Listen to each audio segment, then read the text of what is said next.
Vous vous êtes déjà demandé, messieurs, pourquoi un acte aussi simple que le contact physique peut parfois tomber à plat, surtout lorsque l'intimité semble si importante après 50 ans.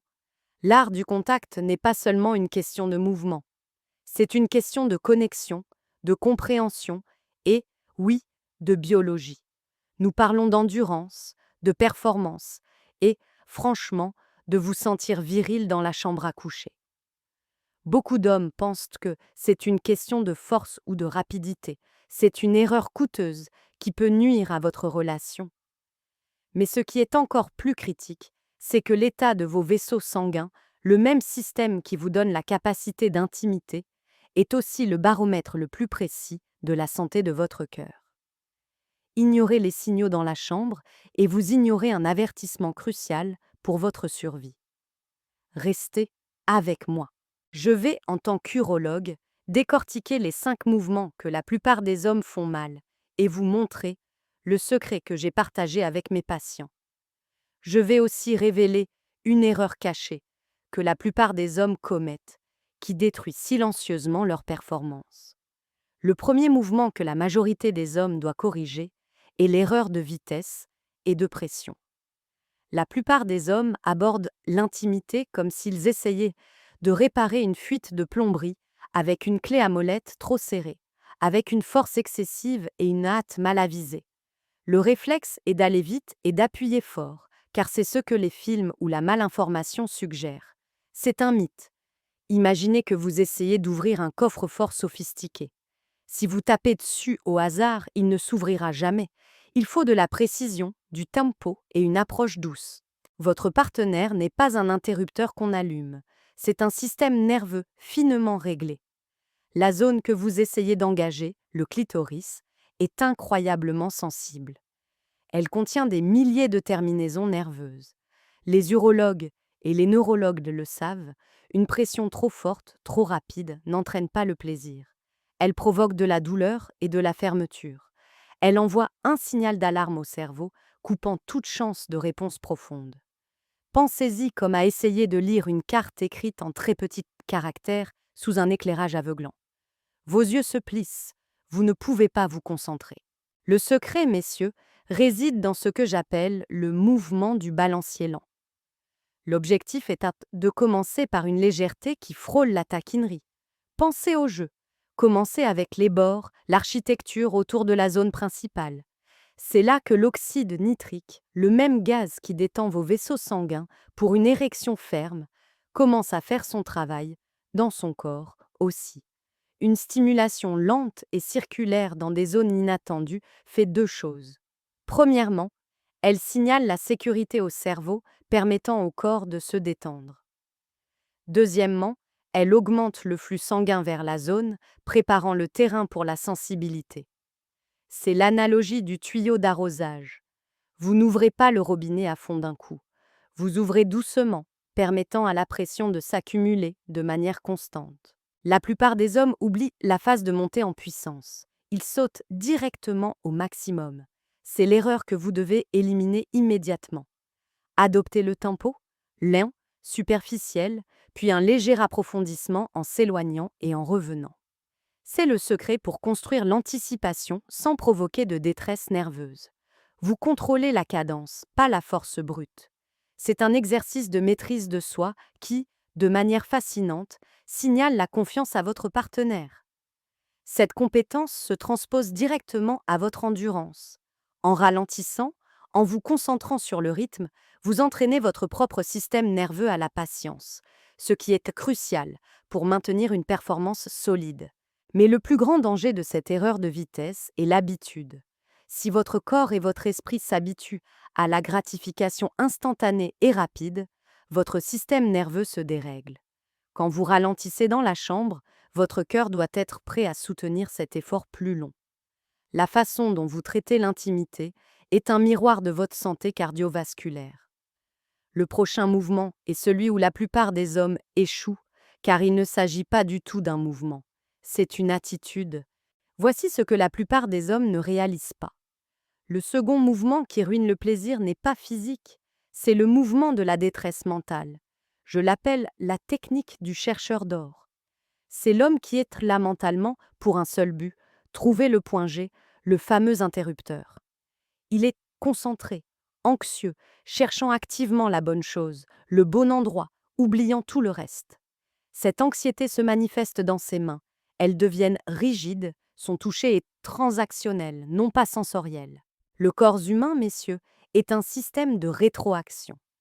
Si votre esprit est tendu, vos muscles le sont aussi. Vos mouvements, même si vous essayez de les ralentir, seront saccadés et manqueront de la fluidité nécessaire. L'hormone du stress, le cortisol, est le tueur d'ambiance ultime. Il resserre les vaisseaux sanguins, détourne le flux sanguin des zones intimes vers les muscles prêts à fuir ou se battre, et signale un danger dans le corps. C'est le contraire exact de ce dont le corps de votre partenaire a besoin pour s'ouvrir au plaisir. Il faut de l'ocytocine, l'hormone de l'attachement, pour se détendre. Le secret, urologiquement parlant, est de sortir de votre tête et de rentrer dans vos mains. Arrêtez de chercher un résultat spécifique. Concentrez-vous sur l'apprentissage de la carte. Imaginez que vous venez d'acheter une nouvelle voiture de sport. Vous ne la conduisez pas à 200 km/h tout de suite. Vous passez du temps à sentir le volant, à comprendre la réponse de la pédale, à écouter le moteur. Votre partenaire est une expérience sensorielle. Adoptez le mouvement du cartographe curieux. Le but est d'explorer sans pression. Utilisez la paume de votre main. C'est une surface plus grande, plus douce et moins menaçante que le bout d'un doigt d'unique.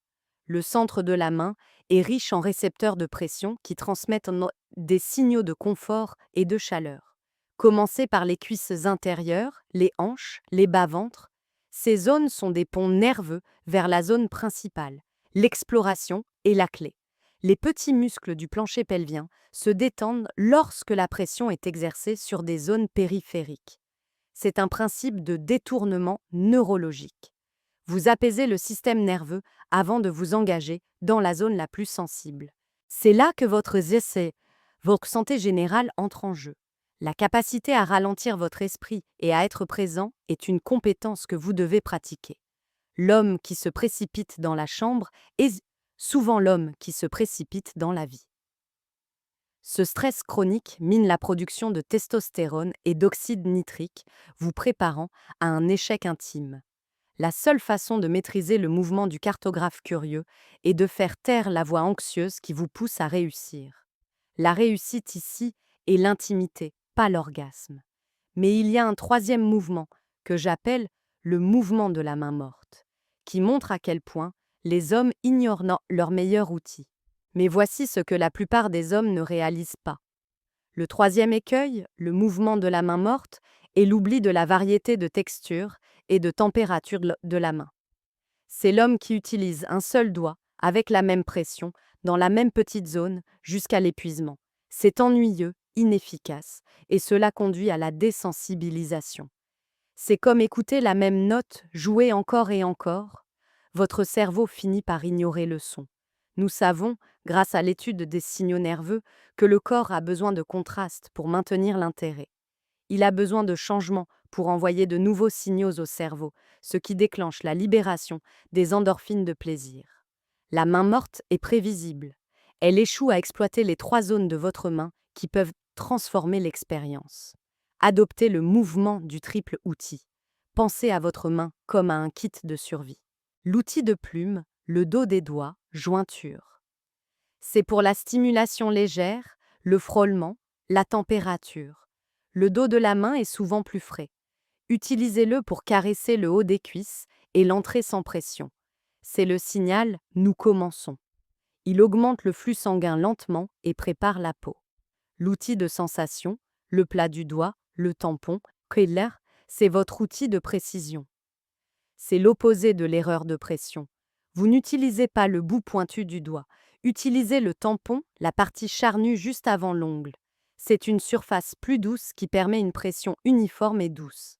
C'est le mouvement pour les cercles lents et larges, l'exploration de la géographie environnante.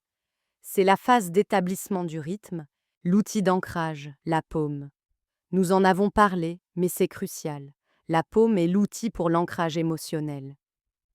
Appliquez une paume chaude avec une pression statique douce sur le bas-ventre ou les hanches, est un signal de soutien. C'est le tiens-toi non verbal. Il permet aux muscles de l'intérieur du bassin de se relâcher. La science est simple. Le système nerveux ne s'intéresse qu'au changement. Une pression constante et unique mène à l'adaptation neuronale, et donc à l'ennui. Votre propre endurance dépend de votre capacité à alterner la pression et la vitesse. Si vous êtes bloqué dans une seule position ou technique, vous vous fatiguez plus vite et le flux sanguin vers vos propres organes est moins dynamique. L'alternance des textures et des pressions permet de varier le travail musculaire et de prolonger votre engagement. C'est comme le voyant moteur de votre voiture. Il ne s'allume pas pour une pression constante. Il s'allume pour un changement ou une anomalie. Mais tout cela n'a de sens que si vous maîtrisez le quatrième mouvement. C'est là que la communication non verbale et la préparation se rencontrent. Et c'est un domaine que les urologues connaissent bien, car cela affecte directement votre propre santé érectile. L'erreur numéro 4 est ce que j'appelle le mouvement de la tension isométrique. C'est l'homme qui ne se prépare pas. Il est physiquement présent, mais son corps est une botte serrée. Il a ignoré le facteur le plus important dans toute intimité, la préparation de son propre corps. Et je ne parle pas de douche, je parle de l'état de votre système vasculaire et de votre souplesse. Messieurs, l'intimité, surtout lorsque vous essayez d'être un partenaire attentif, exige de l'endurance et de la flexibilité. Si vous êtes raide, si votre dos vous fait mal, si vos muscles sont contractés, cette tension se transfère directement. Vous ne pouvez pas avoir une main douce si vous êtes mal à l'aise. Vous ne pouvez pas maintenir une cadence lente si vous êtes pressé par la douleur ou la fatigue. Cette tension isométrique, tension musculaire sans mouvement, vous fait échouer avant de commencer. Elle coupe le flux sanguin vers votre propre corps, y compris votre pénis, ce qui vous rend anxieux quant à votre propre performance. L'anxiété coupe l'oxyde nitrique. C'est un cercle vicieux qui mène à une érection en berne et à une performance hâtive. Le mouvement de l'airbag est la solution. L'airbag ne fonctionne que s'il est détendu et prêt. Le secret est le souffle et l'étirement. Avant même que vous n'entriez dans la chambre, quelques minutes d'étirement doux, hanches, dos, haine, libèrent les tensions stockées dans le plancher pelvien. Ce n'est pas juste physique. Quand vous étirez, vous signalez au système nerveux que vous êtes en sécurité et détendu. Ensuite, le souffle. Adoptez la technique de la respiration carrée que j'enseigne à mes patients souffrant d'anxiété de performance. Inspirez lentement sur 4 secondes. Retenez sur 4 secondes. Expirez lentement sur 4 secondes. Reposez-vous sur 4 secondes. Faites-le 5 fois. Ce simple acte augmente la production d'oxyde nitrique dans tout votre corps, détend vos vaisseaux sanguins et calme le système nerveux sympathique. Combat ou fuite. Un corps détendu est un corps avec un meilleur flux sanguin et un meilleur contrôle. Lorsque vous êtes présent et sans tension, votre main devient une extension de votre intention calme. Le toucher devient plus sûr et plus fluide. Vous pouvez maintenant vous concentrer sur le véritable mouvement de l'écoute, qui est le secret d'une intimité profonde. C'est l'erreur la plus grave que la plupart des hommes commettent, et elle n'a rien à voir avec la technique. Elle est liée à un concept que la plupart des hommes ignorent complètement. Et c'est là que le danger de l'intimité ratée rencontre la survie pure et simple. La plupart des hommes ne s'en rendent jamais compte avant qu'il ne soit trop tard. C'est la révélation la plus grande et la plus choquante. Le 5e mouvement que vous devez maîtriser est le mouvement de l'écoute profonde, et il est anéanti par l'erreur de la présomption silencieuse. C'est l'homme qui croit savoir ce qu'il fait. Il entre dans la chambre avec un script préétabli basé sur de fausses informations ou des expériences passées. Il ne demande pas, n'observe pas et n'ajuste pas. Ce qui est choquant, messieurs, c'est que cette présomption ne détruit pas seulement l'intimité. Elle est un symptôme d'un blocage vasculaire plus profond que la plupart des hommes ignorent.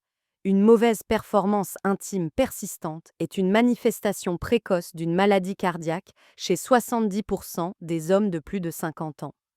L'artère du pénis est minuscule. Elle se bouge donc avant les plus grandes artères du cœur. Votre manque d'attention à l'intimité, votre incapacité à d'écouter votre partenaire, est un miroir de votre propre manque d'attention aux signaux d'avertissement de votre corps. C'est le ventilateur de refroidissement qui est en panne, et vous ignorez le fait que le moteur surchauffe. Le secret, l'acte final de l'expert, est de communiquer avec vos mains et vos yeux. Le mouvement de l'ajusteur de cadran est simple. Observez. Regardez le visage, la tension dans les muscles, le rythme de la respiration de votre partenaire. Le corps parle sans un seul mot. Si la respiration est peu profonde ou si les sourcils sont froncés, vous êtes allé trop loin ou trop vite. Si la respiration s'accélère ou si les muscles se détendent, vous êtes sur la bonne voie. L'erreur cachée que la plupart des hommes commettent est qu'ils ne considèrent pas le temps de récupération. Ils pensent que l'intimité est un événement unique. Les urologues savent que l'oxyde nitrique a une demi-vie. Il faut du temps pour que le système nerveux se calme et se prépare pour la suite. L'homme présomptueux s'arrête ou se retire immédiatement après l'acte. Le secret pour une intimité plus profonde et plus satisfaisante est de rester dans le mouvement d'ancrage après l'événement, en utilisant la paume, en respirant, en maintenant le contact physique.